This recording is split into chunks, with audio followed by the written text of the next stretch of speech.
నమస్తే వార్తలకు స్వాగతం. వివరాల్లోకి వెళితే శ్రీ సత్యసాయి జిల్లా పుట్టపర్తి ప్రశాంతి నిలయంలో సత్యసాయి బాబా మహా సమాధిని రాష్ట్రపతి ద్రౌపది ముర్ము దర్శించుకున్నారు.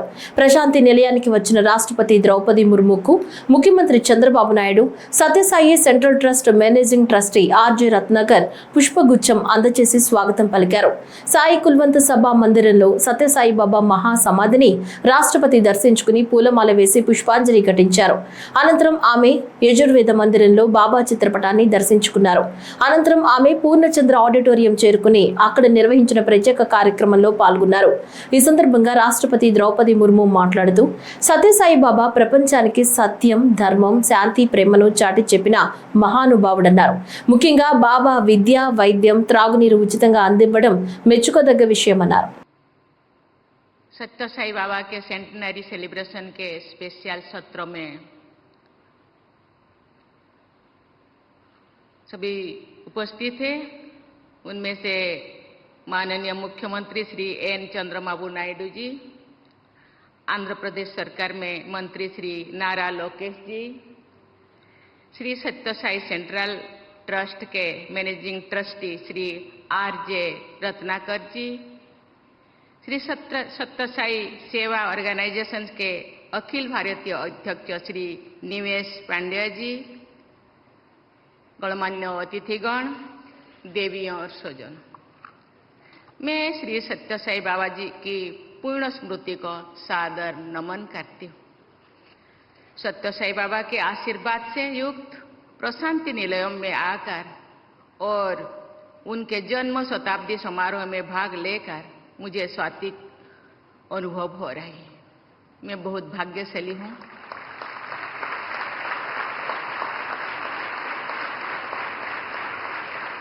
दो साल पहले 2023 में इस सभागृह में और श्री सत्यसाई बाबा के समाधि पीठ में आने का मुझे मौका मिला था।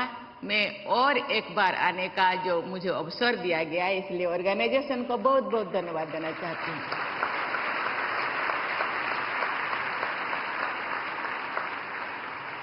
प्राचीन काल से ही हमारे सत्य संत महात्मा अपने कर्म और वाणी से समाज का मार्गदर्शन करते रहे हैं। समाज कल्याण के लिए भी उन महान आत्माओं ने अनेक कार्य किए हैं। శ్రీ సత్యసాయి బాబా స్ఫూర్తితో గిరిజన మహిళల సంక్షేమానికి తమ ప్రభుత్వం పనిచేస్తుందని సీఎం చంద్రబాబు నాయుడు అన్నారు. పుట్టపర్తిలో జరిగిన సత్యసాయి బాబా సత్య జయంతి ఉత్సవాలకు రాష్ట్రపతి ద్రౌపది ముర్ముతో కలిసి ఆయన హాజరయ్యారు. ఈ సందర్భంగా సీఎం మాట్లాడుతూ Sathya Sai tribal women health care programme ను వేదికపై ప్రకటించారు. అందులో భాగంగా గిరిజన మహిళలకు సూపర్ స్పెషాలిటీ సేవలను అందిస్తామన్నారు. అంతేకాకుండా టెలిమెడిసిన్ సేవలను అందుబాటులోకి తెస్తామన్నారు. Medical screening, breast, cervical cancer కు చికిత్సను అందిస్తామన్నారు. అంతేకాకుండా త్రాగునీటిని సరఫరా చేస్తామని పేర్కొన్నారు. పేదరికం కారణంగా సమస్యలను ఎదుర్కొంటున్న గిరిజన మహిళల్ని చదివిస్తే, వారు సొంత కాళ్లపై నిలబడేలా చేస్తే మొత్తం గిరిజన సమాజాన్ని వారు ముందుండి నడిపిస్తారని సీఎం తెలిపారు. ఈ పథకం కేవలం సంక్షేమం మాత్రమే కాదన్నారు. దేశ నిర్మాణానికి ఒక ముందడుగన్నారు. మానవ సేవే మాధవ సేవ అనే మాటకు నిదర్శనమని అభివర్ణించారు. Celebration of the centenary. It is a celebration of a legacy of love, service and universal peace. Rashtrapati ji, your own life journey from a humble background to the highest office in our republic is an inspiration for all of us.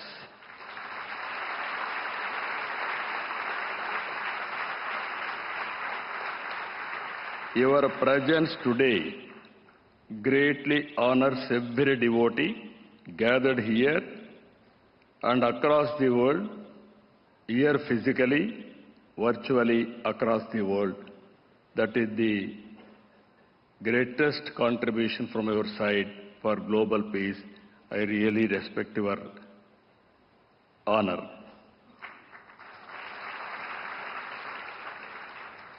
Bhagavan Sai Siddhantam can be explained by love all, serve all, and help ever, hurt never.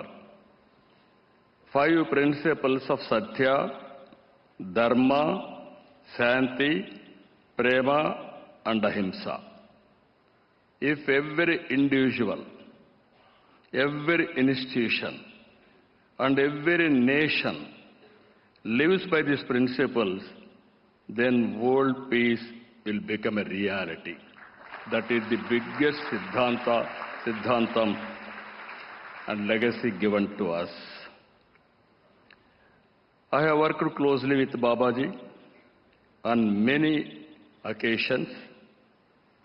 Some of you are remember today, he used to call all of us Bangaru. That is the popular name he used to call.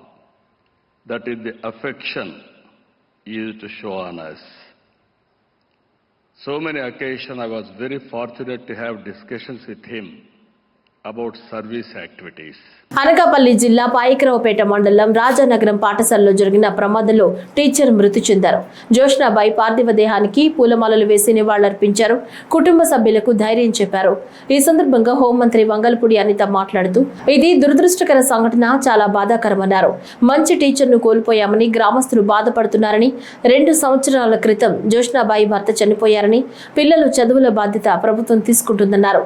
మంత్రి నారా లోకేష్ కూడా ప్రత్యేకంగా దృష్టి పెట్టారని, ఇలాంటి సమయంలో కుటుంబానికి అందరూ అండగా ఉండాలన్నారు. దురదృష్టకర సంఘటన నిన్న పాయకరావుపేట మండలం రాజానగరం హై స్కూల్లో ఒక ఇంగ్లీష్ అసిస్టెంట్ జ్యోత్స్న గారు నిన్న ఒక దుర్మరణం పాలవటం నిజంగా చాలా బాధాకరం.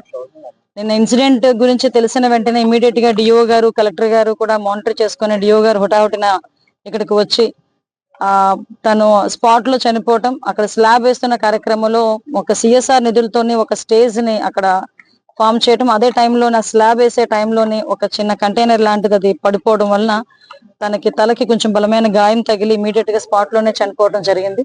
ఇమీడియట్ గా అక్కడ ఉన్న మా సర్పంచ్ గారు కూడా, వంకారమణ గారు కూడా ఇమీడియట్ గా నాకు ఇన్ఫార్మ్ చేయడం జరిగింది. నేను నిన్న ప్రెసిడెంట్ ఆఫ్ ఇండియా ప్రోగ్రామ్ తిరుపతిలో ఉన్నాం. అక్కడ నుంచి లోకల్ నాయకులు అందరూ కూడా కోఆర్డినేట్ చేసుకుని, మండల నాయకులు అందరూ కూడా కోఆర్డినేట్ చేసుకుని, విత్ డిపార్ట్మెంట్ వాళ్ళందరితోని కూడా కోఆర్డినేట్ చేసుకుని తనని ఇమీడియట్ గా ఇక్కడ హాస్పిటల్కి తరలించడం, హాస్పిటల్లో పోస్ట్ మార్టం సంబంధించిన కార్యక్రమాలు వాళ్ళ తల్లిదండ్రులకు అందరికీ కూడా ఇన్ఫర్మేషన్ ఇచ్చి మళ్ళీ తిరిగి ఆ బాడీని ఇంటికి చేర్చడం కూడా జరిగింది. ఈ రోజు జరగబోయే ఈ కార్యక్రమాలు, క్రిమినేషన్ కి సంబంధించిన కార్యక్రమాలన్నిటికీ కూడా అందరూ టీచర్స్ అందరూ కూడా ఈ రోజు పర్టికులర్ గా ఇక్కడికి వచ్చి, రాజేష్ గారు అందరూ కూడా ఇక్కడికి వచ్చి సహకరించడం జరుగుతుంది. నిజంగా చాలా దురదృష్టకర సంఘటన. జ్యోత్స్న గారు చాలా మంచి టీచరు. నిజంగా గ్రామస్తులందరూ కూడా నాతో చెప్తున్నారు, అమ్మాయి 2023లో వచ్చారు, అప్పటి నుంచి కూడా ఇంగ్లీష్ అసిస్టెంట్ కి పిల్లలందరూని కూడా చాలా మంచిగా కోఆర్డినేట్ చేసుకొని మంచిగా చెప్పే టీచర్ ని ఈ రోజు కోల్పోయాం మేమని చెప్పి అక్కడ గ్రామస్తులు కూడా చాలా బాధపడడం జరుగుతుంది. తను ఇంగ్లీష్ అసిస్టెంట్ గా ఉండే దురదృష్టం ఏంటంటే తనకి 2 years బ్యాక్ వాళ్ళ హస్బెండ్ ని కూడా కోల్పోవడం జరిగింది. కేవలం ఇప్పుడు వాళ్ళ అత్తగారు ఎవరైతే రిటైర్డ్ టీచర్ మేడం కూడా అత్తగారితో పాటు ఉంటున్న నేపథ్యంలో ఈ సంఘటన జరగటం నిజంగా చాలా దురదృష్టకర సంఘటన కింద మనం భావించాలి. ఇటువంటి ఫస్ట్ ఆఫ్ ఆల్ ఇటువంటి యాక్సిడెంట్స్ ఫర్దర్ గా జరగకుండా చూసుకోవాల్సిన బాధ్యత కూడా స్కూల్ యాజమాన్యాలు, అదేవిధంగా ఎవరైతే కన్స్ట్రక్షన్స్ చేస్తున్నారో వాళ్ళు కూడా చూసుకోవాల్సిన బాధ్యత ఉంది. ఎందుకంటే ఇటువంటి కన్స్ట్రక్షన్స్ జరిగేటప్పుడు పిల్లల మూమెంట్ కానీ, పిల్లలకి అటువైపు రానివ్వకుండా చూసుకునే బాధ్యత కానీ, టీచర్స్ ని రానివ్వకుండా చూసుకునే బాధ్యతలు ఇవన్నీ కూడా మనం కూడా చేసుకోవాల్సిన పరిస్థితి ఉంది. ముఖ్యంగా జ్యోత్స్న గారికి గవర్నమెంట్ నుంచి రావాల్సిన అన్ని ఏదైతే బెనిఫిట్స్ ఉన్నాయో ఆ బెనిఫిట్స్ అన్ని యాజ్ ఎర్లీ యాజ్ పాసిబుల్ వచ్చే ఏర్పాటు కూడా చేస్తాం. రాజధాని రైతుల సమస్యల పరిష్కారంపై సిఆర్డీఏ కీలక సమావేశం నిర్వహించింది. రాజధానిలోని సిఆర్డీఏ కార్యాలయంలో 3 సభ్య కమిటీ భేటీ అయ్యింది. ఈ కమిటీలో కేంద్ర మంత్రి పెమ్మసాని చంద్రశేఖర్, పురపాలక శాఖ మంత్రి నారాయణ, ఎమ్మెల్యే తెనాలి శ్రావణ్ కుమార్ ఉన్నారు. సిఆర్డీఏ కమిషనర్ కన్నబాబు ముఖ్య అధికారులతో కమిటీ సమావేశమైంది. దీనికి రైతు జేఏసీ ప్రతినిధులు హాజరయ్యారు. రైతులు లేవనెత్తిన అంశాలపై పరిష్కారం దిశగా కమిటీ సమాలోచనలు చేసింది. ఏ రైతుకు ఇబ్బంది లేకుండా చేయడమే లక్ష్యమని మంత్రి నారాయణ అన్నారు. ప్రభుత్వంపై నమ్మకంతో భూములిచ్చిన రైతులకు ఎలాంటి అన్యాయం జరగదని పేర్కొన్నారు. గతంలో జగన్ ప్రభుత్వం తీరు వల్ల రాజధానిలో అభివృద్ధి పనులు నిలిచిపోయాయని పెమ్మసాని అన్నారు. సమస్యలన్నీ పరిష్కరించాలని తమ కమిటీకి సీఎం సూచించారని తెలిపారు. గౌరవ ముఖ్యమంత్రి శ్రీ నారా చంద్రబాబు నాయుడు గారి మీద ఉన్నటువంటి నమ్మకంతో దాదాపుగా 30,000 మంది రైతులు 34,900 ఎకరాలు భూములు ఇచ్చారు. అదేవిధంగా గత గవర్నమెంట్ చేంజ్ అయిన తర్వాత కొంతమంది భయపడి ఇళ్లల్లోకి రాలేకపోయినా కూడా రైతులందరూ రోడ్డు మీదకి వచ్చి మొదటి 2-3 సంవత్సరాలు వీరోచితమైనటువంటి పోరాటం చేశారు వాళ్ళందరూ. కాబట్టి వారు చేసిన త్యాగాలని, వారి పట్టుదలని, పోరాట పటిమని కూడా గౌరవ ముఖ్యమంత్రి గారు కానీ, ఇక్కడ ఉన్నటువంటి ప్రజాప్రతినిధులు కానీ, అదేవిధంగా నారాయణ గారు కానీ అందరూ గుర్తుపెట్టుకుంటారు. ఈ 33,000 మంది, 4,000 ఎకరాలు, 30,000 మంది రైతులు ఉన్నప్పుడు అనుకున్నంత అన్నీ ఒక్కసారిగా అన్నీ కూడా జరగవు. దీనికి తోడు మధ్యలో 5 సంవత్సరాలు గవర్నమెంట్ మారటం, వాళ్ళు కొత్త రకాల జీవోలు దీన్ని అడ్డుకోవడంలో తీసుకొచ్చినటువంటి కాంప్లికేషన్స్, వీటన్నిటి వల్ల కొన్ని ఇబ్బందులు జరిగినాయి. అయితే మీరు గుర్తుపెట్టుకోవాల్సింది 34,900 ఎకరాలు ల్యాండ్ ఉంటే దాంట్లో 34,192 ఎకరాలకి ఆల్రెడీ మొత్తం ఇచ్చేసాం. ఓన్లీ పెండింగ్ ఉన్నది 700 ఎకరాలు. అంటే ఓన్లీ 700 ఎకరాలు అంటే చూడండి 34,000లో ఎంత పర్సెంట్, మినిమల్ ఎక్స్టెంట్. ఇందులో 5-6 రకాల కారణాలు ఉన్నాయి ఎందుకు చేయలేకపోయాం అనేది. ఒకటి, లేఅవుట్ యూటిలైజేషన్ ఉండవల్లిలో ఫైనలైజేషన్ అవ్వకపోవడం వల్ల 300 ఎకరాలు, లంక గ్రామాల్లో ఇష్యూస్ 166 ఎకరాలు, కోర్టు లిటిగేషన్స్ అంటే ఫ్యామిలీ తగాదాలు కానీ రకరకాల కారణాలతో ఒక 80 ఎకరాలు, అసైన్డ్ ల్యాండ్స్ అంటే పేదలకి పట్టాలు ఇస్తే అది వాళ్ళు అమ్ముకున్నాయి దాదాపుగా 37 ఎకరాలు, ఇలా ఇంకా కొన్ని 80 ఎకరాల వరకు జరుగుతోంది. అంటే 700 ఎకరాలు మాత్రమే మనం అలాట్ చేయాల్సినటువంటి ఇష్యూస్ ఉన్నాయి. యువత ఉజ్వల భవిష్యత్తును అంధకారం చేసే గంజాయి, డ్రగ్స్ వంటి మాదక ద్రవ్యాల నియంత్రణకు పటిష్టమైన చర్యలు తీసుకోవాలని జిల్లా కలెక్టర్ కె వెట్రిసెల్వి అధికారులను ఆదేశించారు. ఏలూరు కలెక్టరేట్లో మాదక ద్రవ్యాల నిరోధక కమిటీ సమావేశంలో వెట్రిసెల్వి మాట్లాడుతూ మాదక ద్రవ్య రహిత జిల్లాగా ఏలూరు జిల్లాను రూపొందించేందుకు సమాజంలోని ప్రతి ఒక్కరూ సహకరించాలన్నారు. గంజాయి, డ్రగ్స్ వంటి మాదక ద్రవ్యాలు జోలికి వెడితే భవిష్యత్ అంధకారం అవుతుందని, యువతలో అవగాహన కలిగించి యువత మాదక ద్రవ్యాల జోలికి పోకుండా చూడాలన్నారు. మాదక ద్రవ్యాలతో పట్టుబడితే కఠిన శిక్షలు తప్పవన్నారు. ఈ సమావేశంలో జిల్లా ఏఎస్పీ నక్కా సూర్యచంద్రరావు, జిల్లా వైద్య ఆరోగ్య శాఖ అధికారి డాక్టర్ పిజే అమృతం, జిల్లా విద్యాశాఖ అధికారి ఎం వెంకట లక్ష్మమ్మ తదితరులు పాల్గొన్నారు.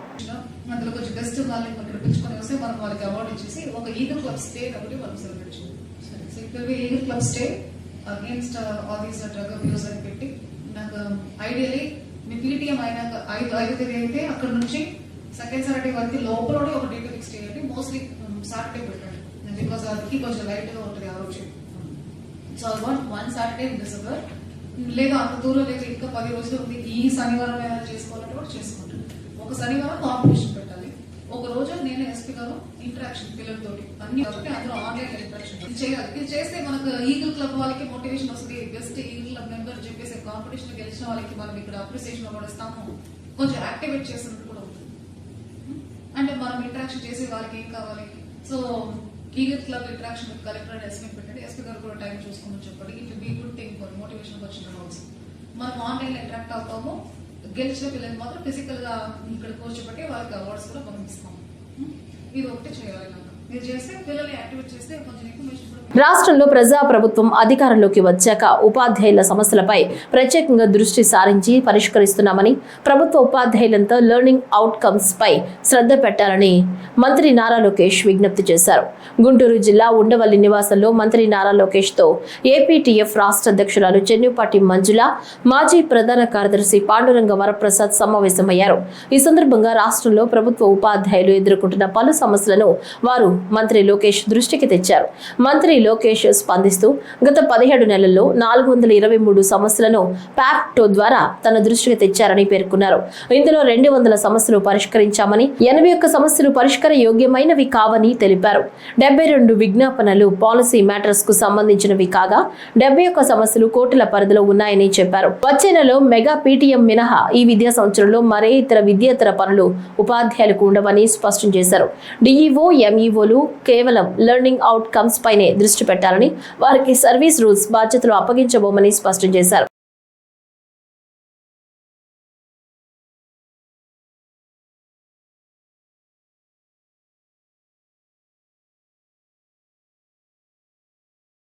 తిరుచానూరు పద్మావతి అమ్మవారి కార్తీక బ్రహ్మోత్సవాల్లో 6వ రోజైన అమ్మవారు సర్వభూపాల వాహనంపై దర్బారు కృష్ణుడి అలంకారంలో విహరిస్తూ భక్తులకు కనువిందు చేశారు.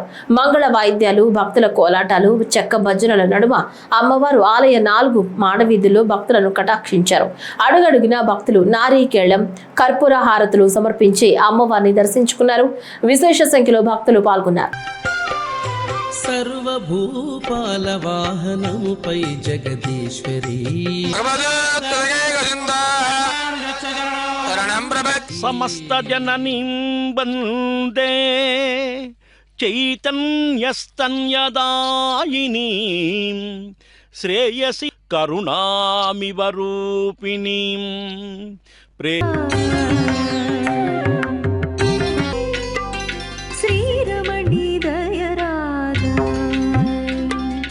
రంగనాథ భావిని అవమానము వలదు సుమి సువసీకృత పథికా నీవే అఖిల సామ్రాజ్యము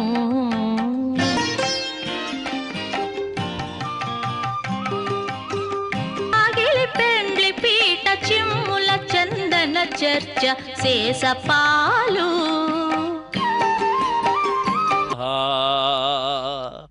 కృష్ణుడంటేనే ఒక భక్తి ప్రపూర్ణందాన్ని పట్టుకొని దర్బారు కృష్ణుడుగా వేంచేసినటువంటి మహాతల్లి భాగ్యశిక లక్ష్మీదేవికి ఉండే ఈ గుణాన్ని పువ్వుల దండలు తీసి తగిన నీటి లభ్యత దృష్ట్యా 2025-26 రబీ పంటలకు జిల్లాలోని గోదావరి తూర్పు delta, Pithapuram branch canal, Eluru పరిధిలోని 1,90,865 ఎకరాల పూర్తి ఆయకట్టుకు సాగునీరు సరఫరా చేయనున్నట్లు కాకినాడ జిల్లా కలెక్టర్ షణ్మోహన్ తెలియజేశారు.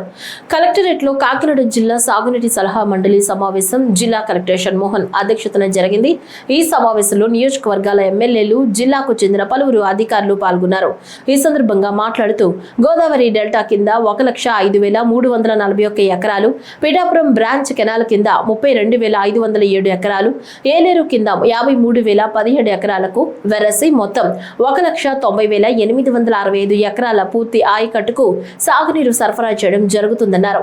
జిల్లాలో 50 మైనర్ ఇరిగేషన్ చెరువులను RRR స్కీమ్ కింద గుర్తించి నిధులు మంజూరు కోరుతూ ప్రతిపాదనలు పంపించామని, మరో 100 మైనర్ ఇరిగేషన్ చెరువులు కూడా గుర్తించామని, వీటికి త్వరలో ప్రతిపాదన పంపించడం జరుగుతుందని జిల్లా కలెక్టర్ తెలిపారు.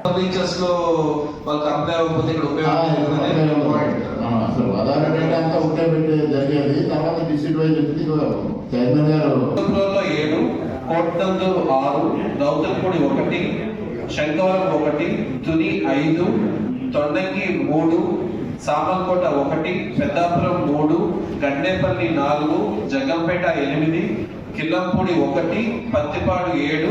చదువుల్లో పోటీతత్వం శృతిమించకుండా విద్యా సంస్థలు అప్రమత్తత పాటించాలని నెల్లూరు జిల్లా ఆర్ఐఓ అన్నారు. ఇంజనీరింగ్, వైద్య విద్య, ఇతర కోర్సులు ప్రవేశానికి అర్హత సాధించే విధంగా ఇంటర్మీడియట్ నుంచే చదువుల్లో ఒత్తిడి అధికమవుతోంది. ర్యాంకులను ప్రామాణికంగా తీసుకుని విద్యా సంస్థల సామర్థ్యాన్ని గుర్తిస్తున్న తరుణంలో ఆయా సంస్థలు అవలంబించే శిక్షణ విధానాలు ఒత్తిడిని కలిగించే పరిస్థితులకు దారితీశాయి. ఒత్తిడికి గురైన అభ్యాసకులు తల్లిదండ్రులకు తమ పరిస్థితిని తెలపలేక తమ కోసం వారు చేసే ఖర్చుకు దృష్టిలో ఉంచుకుని కఠోర శిక్షణకు సిద్ధమైపోతున్నారు. విద్యా సంస్థలు ర్యాంకుల కోసం విద్యార్థులపై ఒత్తిడిని పెంచకుండా ఇంటర్మీడియట్ బోర్డు నిరంతర పర్యవేక్షణ సాగిస్తోంది. జిల్లా అధికారులు తరచూ యాజమాన్యాలతో సమావేశమై విద్యా బోధన తీరుతెన్నులను పరిశీలిస్తోంది. సామాన్యమైన వ్యక్తిని కూడా ఉన్నత స్థానంలో నిలవబెట్టే ఒకే ఒక ధననిధి విద్య. ఇందులో ప్రాముఖ్యమైనటువంటిది ఇంటర్మీడియట్ ఎడ్యుకేషన్. అయితే ఈ మధ్యకాలంలో మనం తరచూ వింటున్నటువంటి విషయాలు ఏంటంటే ఎక్కువగా విద్యార్థుల మీద ఒత్తిడి ఎక్కువ అవుతుంది అనే విషయాన్ని కొన్ని ప్రాక్టికల్ కూడా చూస్తూ ఉన్నాం. సూసైడ్ లాంటివి కూడా జరగడం, పిల్లలు పేరెంట్స్కి దూరం కావడం ఎంతో బాధాకరం. అయితే ప్రస్తున్నటువంటి ఈ వ్యవస్థలో పోటీతత్వం వలన చదవకపోతే పోటీలో నిలబడలేమనేటువంటి ఒక అసహనం, ఎదుటి స్టూడెంట్స్ మరి ఫస్ట్ మార్క్స్ తెచ్చుకుంటున్నారా మీరేంటి అనేటువంటి పేరెంట్స్లో వచ్చేటువంటి ప్రశ్నలు, ఇవన్నీ కూడాను విద్యార్థుల మీద వారి జీవితం మీద చాలా ప్రభావితం చేస్తున్నాయి. టైమింగ్స్ని మనం లిమిట్ చేసుకుని 5 o'clock వరకే ప్రభుత్వం ఇచ్చినటువంటి నియమ నిబంధనలు మరి పాటిస్తూ పిల్లలకు కొంచెం విరామాన్ని ఇస్తూ వాళ్ళ యొక్క ఫిజికల్ ఎడ్యుకేషన్ మీద దృష్టి సారిస్తూ ముందుకు తీసుకెళ్లాలని నేను కోరుతున్నాను. విద్యార్థుల మీద తెలియకుండానే ఒత్తిడి పెరుగుట అనేది మాత్రము వాస్తవమే. దానికి మరి సమస్యను పరిష్కరించడానికి నా పర్యవేక్షణలో బోర్డ్ ఆఫ్ ఇంటర్మీడియట్ ఎడ్యుకేషన్ తరఫున నా యొక్క ఇన్స్పెక్షన్ వాటన్నిటిలో కూడాను పిల్లలతో మాట్లాడడం, వాళ్ళని ఎంకరేజ్ చేయడం, క్యారెక్టర్స్ని వాళ్ళ ముందు ఆవిష్కరిస్తూ ఫలానా వ్యక్తి ఇలాగ కష్టపడబట్టి ఇలాగ అయ్యాడు, ఏది కూడా కష్టమని మాత్రం మీరు ఫీల్ కావద్దు. మీరు దాన్ని ఇష్టపడినప్పుడు అది ఎంత కష్టమైనా మీరు పనిచేస్తారు అనే విషయం. అయితే దీనిలో పరిష్కార దిశగా టైమింగ్స్ని మనం లిమిట్ చేసుకుని 5 o'clock వరకే ప్రభుత్వం ఇచ్చినటువంటి నియమ నిబంధనలు మరి పాటిస్తూ పిల్లలకు కొంచెం విరామాన్ని ఇస్తూ వాళ్ళ యొక్క ఫిజికల్ ఎడ్యుకేషన్ మీద దృష్టి సారిస్తూ ముందుకు తీసుకెళ్లాలని నేను కోరుతున్నాను. ఆంధ్రప్రదేశ్ స్కిల్ డెవలప్మెంట్ ఆధ్వర్యంలో జగ్గయ్యపేట పట్టణంలోని జేఆర్సీ జూనియర్ కాలేజీలో నిర్వహిస్తున్న మెగా జాబ్ మేళా కార్యక్రమాన్ని స్థానిక శాసనసభ్యులు Sriram Rajagopal, KDCC bank chairman Nettem Raghuram ప్రారంభించారు.